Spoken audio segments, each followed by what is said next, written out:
The Effects of Cheating in Relationships by Dana Mial McMahon.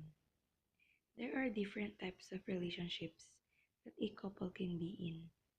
A monogamous relationship is one in which two people agree not to engage in intimate activities with another person. Then there's the open relationship.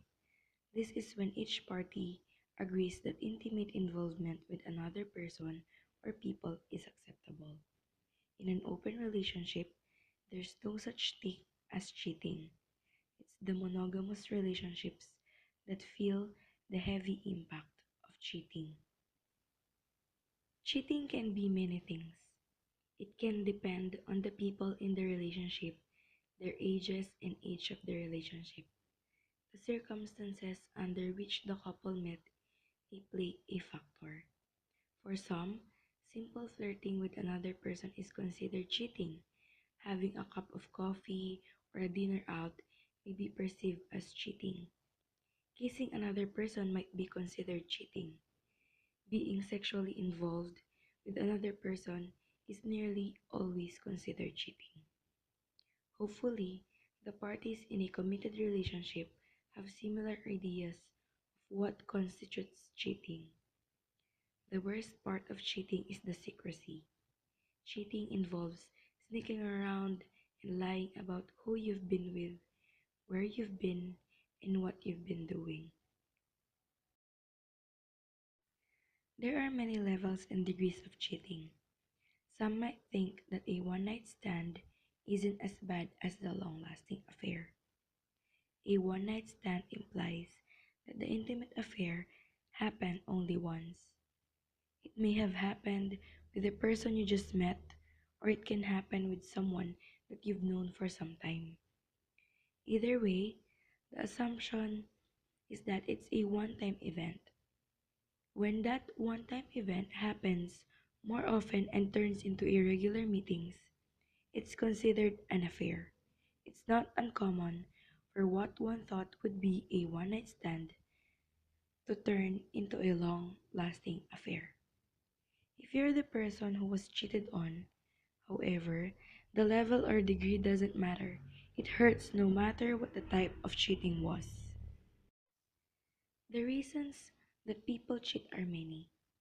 Essentially, the breakdown of a relationship causes fissures that may cause a person to seek company and comfort from sources outside of the relationship. When a couple doesn't engage in activities that were at once fun and fulfilling, infidelity can occur. It can happen when the cheating party is no longer attracted to their partner or finds someone else to be more attractive than their partner. Whenever there's a stress in the relationship, there's a chance someone will cheat. The strength of the relationship and the personalities of the people involved are both factors. When people or a couple faces financial difficulties, there's room for movement outside of the relationship, depending how the parties manage the stress. The living environment of, and the sharing of household chores, if they are living together, can impact the loyalty of the parties to one another. If one party feels as though they are doing more work, they may feel slighted. They may feel that the other person isn't doing a good enough job with the chores around the house. This can lead to petty arguments and fighting, which can be a breakdown in the relationship. Poor communication can cause a breakdown of your relationship. To most people, it feels wrong to cheat on a partner. Being involved with someone else while you're in a committed relationship is the breaking of a promise. If you do cheat and you don't get caught, it can eat you up inside. The guilt can be an overwhelming emotion to be saddled with. Two common effects of repressing guilt are anxiety and depression. To relieve the negative feelings associated with the guilt, the cheating party may decide independently to come clean to the partner who was cheated on. On the other hand, the cheating party may come clean simply because they believe doing so will provide a sure way to end the failing relationship. Knowing that your partner has cheated on you, it hurts. It's the feeling that your partner chose to be with someone else, that they like someone else more than you. Consider the young child playing with a friend. If the friend decides to go play with someone else, it's hurtful to the child who was left behind. Cheating in a relationship is the same emotional concept, though at a much more intimate level. The scarring from this event can be long lasting. The party who was cheated on may never be able to trust their partner again. If the couple decides to stay together and work it out, it's the best to have a plan. Discuss why the cheating happened, plan out a way to fix what was wrong, recognize that there will be trust issues, and manage to avoid putting either party in the position where trust is again compromised. You must work on building that trust again. It may take a long time, but it can happen. If you have ever been cheated on, then you know that cheating is often the biggest prelude to breaking up. Let me explain why this is. First, cheating shows a lack of respect for the other person you are supposed to be in a romantic relationship with. It shows you don't respect the covenant of the relationship with them, and you don't respect their intelligence, and that you don't respect them to come to the realization you are cheating on them and then do something about it. Second, cheating is a sign that the cheater is unhappy and doesn't want to be in the relationship. They would rather be with someone else and therefore are sleeping with someone else. It is really just a matter of time before they decide to cut the cord and make it official. Third, cheaters are often also big time liars. It is exceptionally rare for a cheater to be truthful about what they are doing. Who wants to be in a relationship with someone who is liar?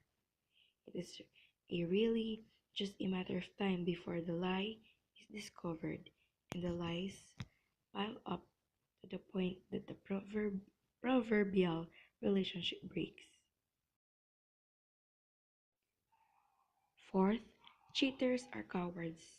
They are too cowardly to man up to it and admit they are unhappy with the relationship they are currently in, so they go seeking for enjoyment elsewhere.